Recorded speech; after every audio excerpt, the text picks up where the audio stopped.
Hi friends, நான் அம்பிகா. நான் ஒரு ஹோம் மேக்கர். என் வீடியோவை தொடர்ந்து பார்க்குறவங்களுக்கு நல்லாவே தெரியும் என் மார்னிங் ரொட்டீன் எப்படி இருக்கும் அப்படின்னு சொல்லிட்டு. ஆஸ் யூஷுவல் காலையில் விளக்கேற்றுவேன், டீ போட்டு குடிச்சுப்பேன். அதுக்கப்புறம் கொஞ்சம் நேரம் அப்படியே உட்காந்துருப்பேன். ஒன்றும் யோசிக்கிறதெல்லாம் கிடையாது. சும்மா அப்படியே நான் உட்காந்துருப்பேன் ஒரு அரை மணி நேரம் 3/4 மணி நேரம்.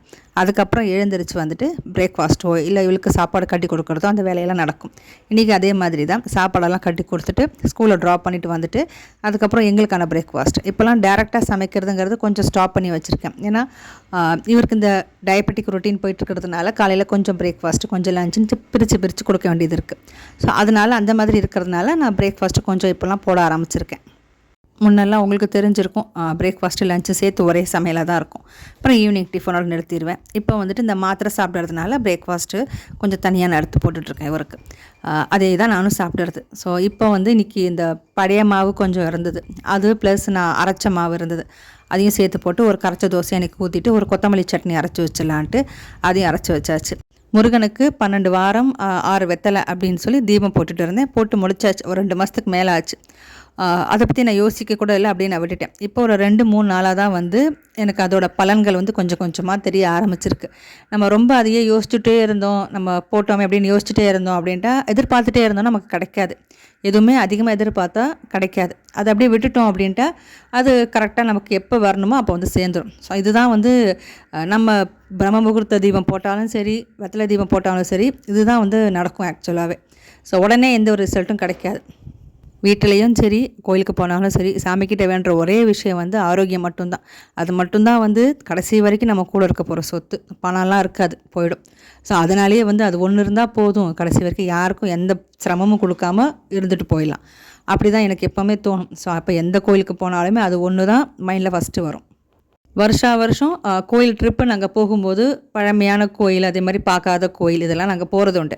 அதில் திருநீலக்குடி, அதை நெட்டில் நீங்கள் போட்டிங்கனாலே மேப்பு லொக்கேஷன் எல்லாமே வந்துடும். திருநீலக்குடியில் வந்து சிவன் தான். சிவனுக்கு இது வந்து அபிஷேகம் என்ன அப்படின்ட்டா நல்லெண்ணெய் தான். ஸோ நல்லெண்ணெய் நம்ம வாங்கிட்டு போனாலும் சரி, அங்கே காசு கொடுத்து அவங்க வாங்கினாலும் சரி, நம்ம பேர் நட்சத்திரம் இதெல்லாம் சொல்லி நல்லெண்ணெய் அபிஷேகம் பண்ணுவாங்க. நல்லெண்ணெய் அப்படியே அந்த சிவலிங்கம் வந்துட்டு உறிஞ்சிக்கும் அப்படின்னு சொல்லுவாங்க. ஸோ அது நாங்கள் பார்த்துருக்கோம். அது மாதிரி இருக்கும். நம்மளே சில நேரம் அங்கே அபிஷேகம் பண்ணலான்னு கேள்விப்பட்டிருக்கேன். ஸோ அப்படி பண்ணோம் அப்படின்ட்டா திருநீலக்குடியோட ஸ்பெஷல் என்ன அப்படின்ட்டா 2000 வருஷம் பழசு, அதுக்கும் மேலேயே பழசு அந்த கோயில். அதே மாதிரி நம்ம எத்தனை ஜென்மம் பாவமாக இருந்தாலும் சரி அதெல்லாம் கரைக்கக்கூடிய அளவுக்கு சக்தி வாய்ந்த கோயில் வந்து திருநீலக்குடி.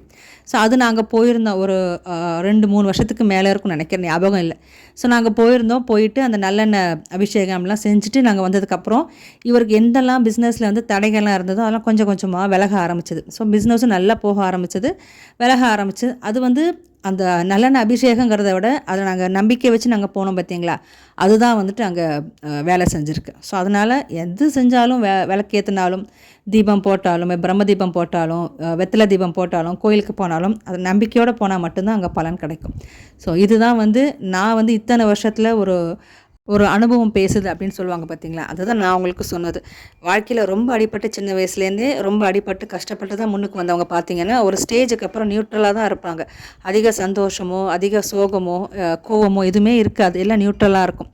ஸோ அந்த மாதிரி அவங்களோட கைடன்ஸ், அவங்க சொல்கிற வார்த்தைகள், அறிவுரைகள் எல்லாமே அவ்வளோ கரெக்டாக இருக்கும்.